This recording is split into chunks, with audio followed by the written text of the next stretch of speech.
यह साल था 2018 का। उत्तर प्रदेश का गोरखपुर शहर, शाहपुर थाना क्षेत्र और सरस्वतीपुरम इलाके में राजेश्वरी श्रीवास्तव नाम की एक लड़की रहा करती थी और इसको प्यार से सभी राखी श्रीवास्तव कह के पुकारते थे। इसका जो परिवार है वह गोरखपुर में रहा करता था, लेकिन ये अकेली इस इलाके में रहती थी। अकेली क्यों रहती थी वो भी इस वीडियो के आगे चलकर आपको मालूम चलेगा। और यहीं पर इसके पड़ोस में एक और परिवार रहता था जो वैसे तो बिहार से बिलोंग करता था, और उस परिवार में अक्सर एक लड़का आया करता था जिसका नाम था मनीष सिन्हा। ये जो मनीष सिन्हा है ये बिहार के गया डिस्ट्रिक्ट का रहने वाला था और डिफेंस में ये जॉब करता था। और अक्सर ये अपने रिलेटिव के पास शाहपुर थाना क्षेत्र सरस्वतीपुर में आया करता था, और अक्सर जो राखी श्रीवास्तव है वो भी इसे देखा करती थी। अब ऐसे ही देखते हुए इन दोनों में दोस्ती हो जाती है और ये दोस्ती बहुत जल्दी प्यार में बदल जाती है, और उसके बाद ये दोनों शादी करने का फैसला कर लेते हैं। लेकिन जो राखी श्रीवास्तव होती है वह मनीष को कहती है कि मेरे घर वाले शादी के लिए कभी भी राज़ी नहीं होंगे, तो हम दोनों मिलकर कोर्ट मैरिज कर लेते हैं और उसके बाद मैं तुम्हारे साथ तुम्हारे घर चलूँगी। और ऐसा ही वो लोग करते हैं। मनीष और राखी दोनों कोर्ट मैरिज कर लेते हैं। कोर्ट मैरिज करने के बाद जो मनीष है वो राखी को अपने घर बिहार के गया डिस्ट्रिक्ट लेकर जाता है। परिवार में वो बहुत अच्छे से एडजस्ट हो जाती है और जो मनीष है वो भी अपनी ड्यूटी पर वापस चला जाता है। लेकिन कुछ दिनों के बाद मनीष अपनी ड्यूटी से छुट्टी लेकर वापस आता है और वो प्लान बनाता है कि अपनी बीवी के साथ कहीं घूमने जाएगा, यानी कि वो हनीमून पर जाने का प्लान बनाते हैं। और इसी के चलते वो नेपाल जाने का डिसाइड करते हैं। और 1 जून 2018 को अब मनीष और राखी दोनों फ्लाइट के माध्यम से नेपाल जाते हैं वहाँ पर 3 दिन का स्टे उन्होंने प्लान किया था। वो घूमते फिरते हैं, काफ़ी मौज मस्ती करते हैं, और उसके बाद 3 जून की शाम को वापस आने की फ़्लाइट थी। तो मनीष अपनी बीवी राखी से कहता है कि सामान पैक कर लो, हमें वापस जाना है। लेकिन राखी वापस जाने से मना कर देती है। वो मनीष को कहती है कि अभी मुझे यहाँ पर और घूमना है, मुझे और भी जगह देखनी है, तो तुम वापस चले जाओ, मैं बाद में आ जाऊंगी। क्योंकि राखी पहले भी अकेली ही रहा करती थी, वो इंडिपेंडेंट थी, होशियार भी थी, तो मनीष को लगता है कि उसको अकेले यहाँ रहने में कोई दिक्कत नहीं है। और क्योंकि मनीष को वापस अपनी ड्यूटी पर भी जाना था, तो मनीष 3 जून 2018 की शाम की फ़्लाइट लेकर वापस आ जाता है और अपनी ड्यूटी चला जाता है। लेकिन जो राख श्रीवास्तव है वो वहीं पर रुक जाती है। अब अगले दिन यानी कि 4 जून 2018 को मनीष सुबह अपनी वाइफ को कॉल करता है। उनकी बात होती है और हालचाल पूछकर वो फ़ोन रख देता है। 4 तारीख की शाम को भी मनीष अपनी वाइफ को कॉल करता है, तब भी उसका फ़ोन मिल रहा था, बात हो रही थी। लेकिन जब 5 जून 2018 की सुबह मनीष अपनी बीवी राखी को कॉल करता है तो वो फ़ोन नहीं उठाती है। पहले मनीष को लगता है कि शायद ट्रैवल करके थक गई होगी तो सो रही होगी, लेकिन 5 तारीख की शाम तक वह अपनी बीवी को लगातार कॉल कर रहा था, बट उसका फ़ोन रिंग तो कर रहा था लेकिन कोई फ़ोन उठा नहीं रहा था। अब यहाँ तक भी चीज़ें नॉर्मल थीं, लेकिन यहाँ पर एक अजीब बात देखने को ये मिली। जब मनीष देखता है कि जो राखी है वो व्हाट्सएप वेब, तो वो कॉल क्यों नहीं उठा रही है। अब क्योंकि मनीष अपनी ड्यूटी पर था और वो लगातार उसे 3 4 5 दिनों तक कॉल करता रहा, लेकिन उसने फ़ोन नहीं उठाया, और इसके चलते मनीष बहुत ज़्यादा परेशान भी था। 2 हफ्तों के बाद मनीष अपनी ड्यूटी से छुट्टी लेकर सबसे पहले अपने घर बिहार जाता है, और उसके बाद वो बिना देरी किए नेपाल के लिए रवाना हो जाता है। वो नेपाल के उसी होटल में जाता है जहाँ पर उन्होंने स्टे किया था। वहाँ जाकर वो अपनी बीवी के बारे में पूछता है तो मालूम चलता है कि 3 जून 2018 की शाम को जब वो वहाँ से निकला था तो उसके बाद उसकी बवी राखे श्रीवास्तव ने भी वहाँ से चेकआउट कर दिया था, यानी कि वो भी वहाँ से दूसरी जगह पर चली गई थी। अब मनीष वहाँ पर 2 दिनों तक रुकता है और खोजबीन करता है, लेकिन उसे अपनी बीवी के बारे में कुछ भी मालूम नहीं चलता है। लेकिन हैरान करने वाली बात यह है कि जो राखी है वो अभी भी के भाई को किसी तरह ढूंढता है, जिसका नाम अमर प्रकाश होता है, और अमर प्रकाश को सारी बातें बताता है। लेकिन यहाँ पर पासा थोड़ा और उल्टा पड़ जाता है, क्योंकि जो राखी श्रीवास्तव है उसके परिवार वाले पहले ही शादी से खुश नहीं थे, तो वो सारा ब्लेम मनीष सिन्हा के ऊपर लगा देते हैं कि वो तुम्हारे साथ ही नेपाल गई थी, उसके बाद ही वो गायब हुई है, तो तुम्हें ही पता होगा वो कहाँ है। और इसी के चलते जो राख श्रीवास्तव है उसका भाई अमर प्रकाश और राख श्रीवास्तव के घर वाले चौधरी के खिलाफ ही FIR फाइल कर देते हैं। इसमें नैपिंग अटेम्प्ट टू मर्डर, इस तरह के चार्जेस जो हैं वो मनीष पर लगाए जाते हैं। अब पुलिस बिना देरी किए मनीष को अरेस्ट करती है। हालांकि मनीष सारी बातें पुलिस को बताता है कि वो मेरी बीवी है, मैं भी उसे ही ढूंढ रहा हूँ। लेकिन पुलिस अपनी इन्वेस्टिगेशन करती है, उसकी मोबाइल लोकेशन चेक करती है, मोबाइल में मैसेज देखती है कि वो भी लगातार राखी से कांटेक्ट करने की कोशिश कर रहा है।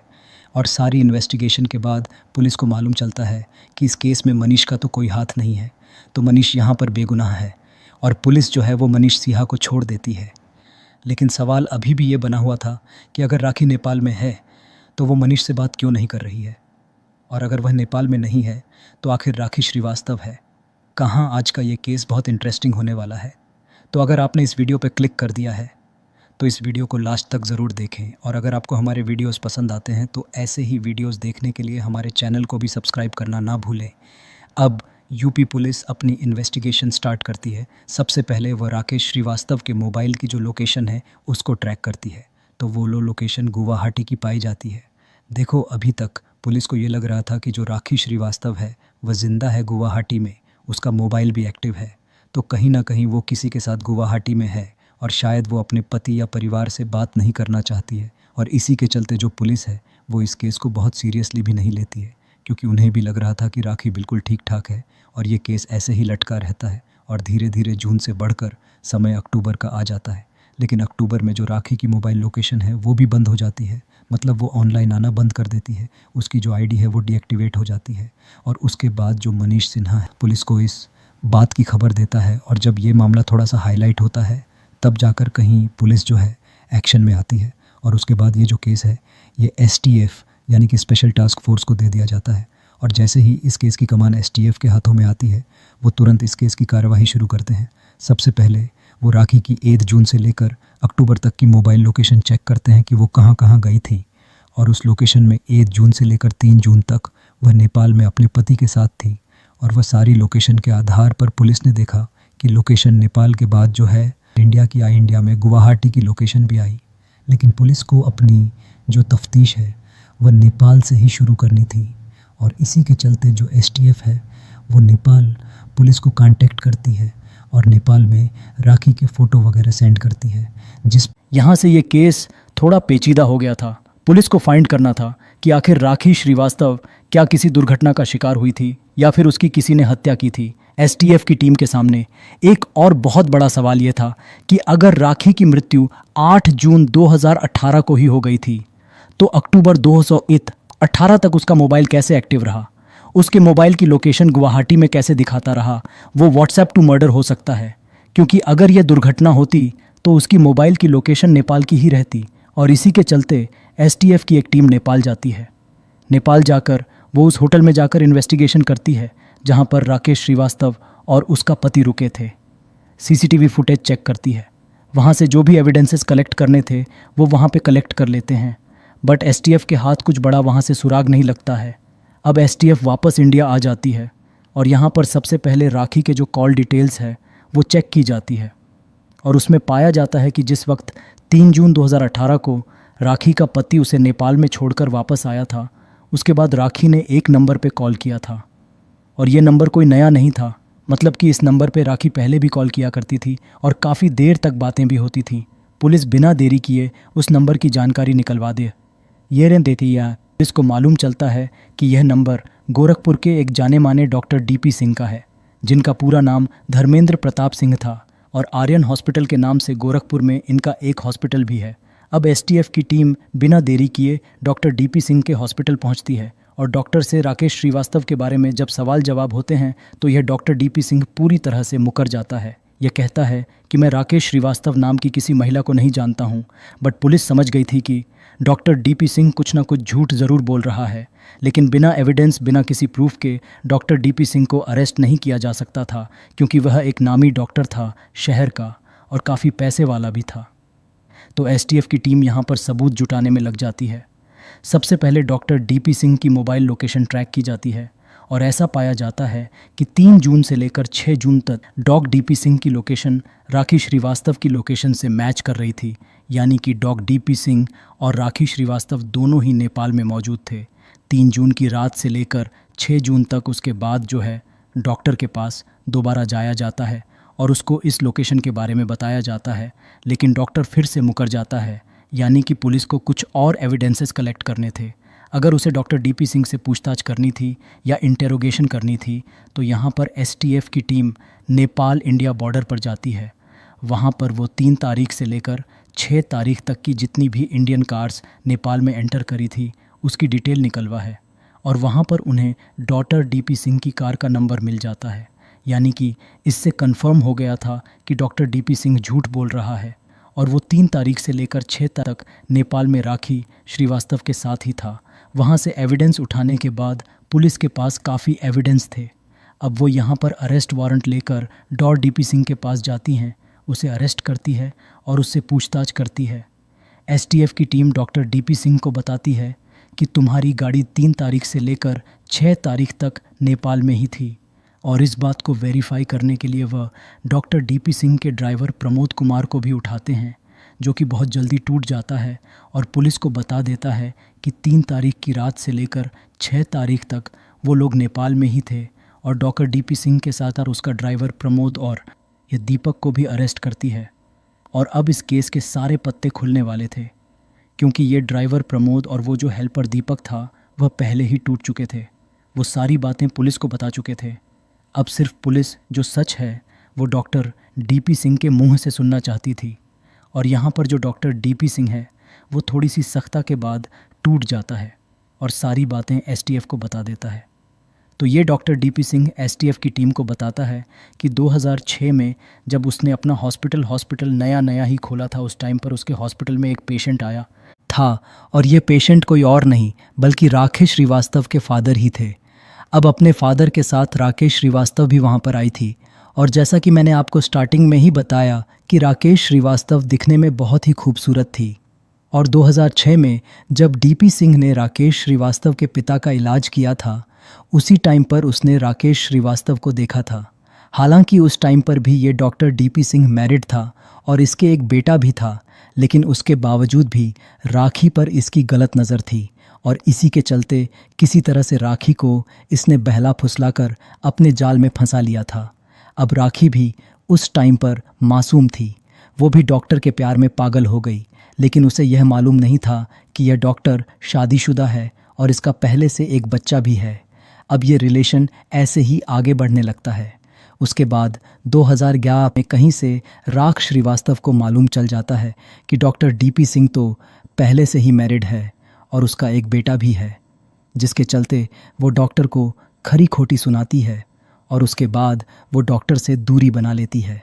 लेकिन डॉक्टर उसे किसी भी हाल में छोड़ना नहीं चाहता था क्योंकि राखी दिखने में बहुत खूबसूरत थी और इसी के चलते डॉक्टर डीपी सिंह राखी से मंदिर में 2011 में शादी कर लेता है। और जब राखी शादी के बारे में अपने घर में जाकर बताती है तो घर वाले इस बात से बिल्कुल भी खुश नहीं होते हैं और इसी सदमे के कारण राखी श्रीवास्तव के पिता की भी मौत हो जाती है और पिता की मौत के बाद जो राखी के घर वाले हैं वो उसे घर से निकाल देते हैं, जिसके चलते राखी गोरखपुर के सरस्वतीपुरम में अकेली रहा करती थी, जैसा कि मैंने आपको वीडियो के शुरू में बताया। और वहाँ पर उसके रहने खाने का जो पूरा खर्च है वो डॉक्टर डीपी सिंह ही उठाता था। डॉक्टर डीपी सिंह अपनी पत्नी को बिना बताए राखी के साथ लेन में रह रहा था, मतलब कि उसने शादी कर ली थी मंदिर में और उसके साथ भी वो रहा करता था। लेकिन एक दिन डॉक्टर डीपी सिंह की पत्नी उषा को मालूम चल जाता है कि डॉक्टर ने क्या कांड किया है और उसके चलते वो डॉक्टर के खिलाफ यानी कि अपने पति के खिलाफ एफआईआर कर देती है। हालांकि डॉक्टर अपनी बीवी को समझा बुझा के इस एफआईआर को तो वापस ले लेता है, लेकिन उसके बाद वह राखी को अवॉइड करना शुरू कर देता है, जो बातें राखी भी नोटिस कर रही थी। अब राखी देख रही थी कि डॉक्टर उसे ना तो पैसे देता था ना ही समय दे रहा था। अब इसके चलते जो राखी है वो डॉक्टर को बताती है कि वह नशा नायकत है, बहुत जल्द तुम्हारे बच्चे की माँ भी बनने वाली है और अगर तुमने मेरा साथ छोड़ा तो मैं तुम्हारी रिपोर्ट कर दूंगी। अब डॉक्टर के लिए हालत ये हो गई थी कि इधर कुआं है तो उधर खाई है, ना ही वो अपनी बीवी को छोड़ सकता था और ना ही राखी को छोड़ सकता था। लेकिन अनफॉर्चुनेटली जो राखी श्रीवास्तव है उसका मिसकैरेज हो जाता है, यानी कि जो डॉक्टर का बच्चा जिसको जन्म देने वाली थी वो पैदा नहीं हो पाता है। और यहाँ पर जो डॉक्टर है अब वो राखी से पूरी दूरियां बना लेता है क्योंकि उसे अपना इज्जत भी बचानी थी, अपना प्रॉपर्टी पैसा भी बचाना था और अपना परिवार भी बचाना था, और वो राखी को पूरी तरह से अवॉइड करना शुरू कर देता है। अब यहाँ पर राखी लगातार उसके पीछे पड़ी हुई थी। राखी उसको हमेशा धमकी देती थी कि अगर उसने उसका साथ छोड़ा तो कुछ प्राइवेट फ़ोटोज़ हैं जो बीवी को दिखा देगी, समाज को दिखा देगी, उसे बदनाम कर देगी। यानी कि जो डॉक्टर है वो यहाँ पर पूरी तरह से फ्रस्ट्रेट हो चुका था। वो किसी भी हाल में राखी से पीछा छुड़ाना चाहता था। अब ऐसे ही समय बीतता गया और साल 2018 आ जाता है, जिस टाइम पर राखी श्रीवास्तव की मुलाकात मनीष सिन्हा से होती है। वो अपने रिलेटिव्स के यहाँ जब पड़ोस में आता था, जैसा कि मैंने आपको शुरू में बताया, और यहाँ पर जो राख श्रीवास्तव है, क्योंकि उसे पता था कि डॉक्टर अब उसके साथ नहीं रहने वाला है, तो उसको एक साथी की ज़रूरत थी। और इसी के चलते वो मनीष सिन्हा, जो बिहार का रहने वाला था और डिफेंस में जॉब करता था, उससे कोर्ट मैरिज कर लेती है और उसके बाद फिर ये घूमने के लिए नेपाल जाते हैं। लेकिन 3 जून 2018 को जब मनीष नेपाल से वापस आ जाता है तो राखी वहीं पर रुक जाती है। और वहाँ पर वो केवल इसलिए रुकी थी क्योंकि वो डॉक्टर को ब्लैकमेल करना चाहती थी और वो डॉक्टर से एक बड़ी रकम लेना चाहती थी ताकि वह से अपनी ज़िंदगी को आगे मनीष के साथ सेटल कर सके। और इसी के चलते मनीष के जाने के बाद उसने डॉक्टर डीपी सिंह को कॉल किया था और उसे कहा था कि जो सरस्वतीपुरम वाला मकान है, जिसकी कीमत तकरीबन 1 करोड़ जो महर्षि जी तकरीबन 8 करोड़ थी, वो मकान वो राखी के नाम कर दे। साथ ही कुछ कैश अमाउंट की भी उसने मांग करी थी। अब डॉक्टर यहाँ पर फ्रस्ट्रेट हो चुका था। वो राखी से पूछता है कि तुम कहाँ पे हो, मैं तुमसे मिलना चाहता हूँ। जिस पर राखी उसे बताती है कि मैं नेपाल में हूँ और बिल्कुल अकेली हूँ, तुम यहाँ आकर मुझसे मिल सकते हो। और यहीं पर डॉक्टर डीपी सिंह के मन में एक प्लान आता है। वो सबसे पहले अपने प्लान में अपने ड्राइवर प्रमोद को शामिल करता है और फिर एक हेल्पर होता है हॉस्पिटल में जिसका नाम दीपक होता है, उसको इस प्लान में शामिल करता है। कुछ पैसे भी उन्हें देता है, सैलरी बढ़ाने का लालच भी देता है। उन्हें अपने साथ गाड़ी में, स्पीओ गाड़ी में नेपाल लेकर जाता है। नेपाल में ये 4/18 को पहले राखी से मिलते हैं। उसके बाद ये राखी को शराब पिलाते हैं। शराब में ये नींद की गोलियां डाल के उसे बेहोश कर देते हैं और उसके बाद एक पहाड़ी पर जाकर उसे पहाड़ी से धक्का दे देते हैं, जिसमें ऑन द स्पॉट जो राखी श्रीवास्तव है उसकी मृत्यु हो जाती है। और उसके बाद जून तक ये तीनों जो होते हैं, जिसमें डॉक्टर डीपी सिंह, उसका ड्राइवर प्रमोद और उसका हेल्पर दीपक, तीनों वापस इंडिया आ जाते हैं। फिर ये प्लान बनाते हैं कि राखी की मोबाइल लोकेशन को ऑन रखेंगे। उसका का व्हाट्सएप 2 भेजा जाता है, उसके मोबाइल को एक्टिव रखता है। वो अलग अलग लोकेशन पर जाकर उस मोबाइल को चालू रखता है जिससे सभी को ये लगे कि राखी अभी भी ज़िंदा है। तो ये सारा प्लान डॉक्टर का ही था। पुलिस को सारी बातें मालूम चल चुकी थीं। अब पुलिस डॉक्टर डीपी सिंह, उसके ड्राइवर प्रमोद और साथ ही उसके हेल्पर दीपक को अरेस्ट करती है। सारे एविडेंसेस मिल जाते हैं और ई एविडेंसेस के आधार पर इन तीनों को अरेस्ट करके जेल भेज दिया जाता है। तो ये थी यहाँ पर राखी श्रीवास्तव के हत्याकांड के पीछे की पूरी सच्चाई। और आप इस कहानी के बारे में क्या रखते हैं, कमेंट में ज़रूर बताएं। वीडियो आपको कैसा लगा कमेंट में बताएं और ऐसे वीडियोस देखने के लिए हमारे चैनल को सब्सक्राइब करना ना भूलें।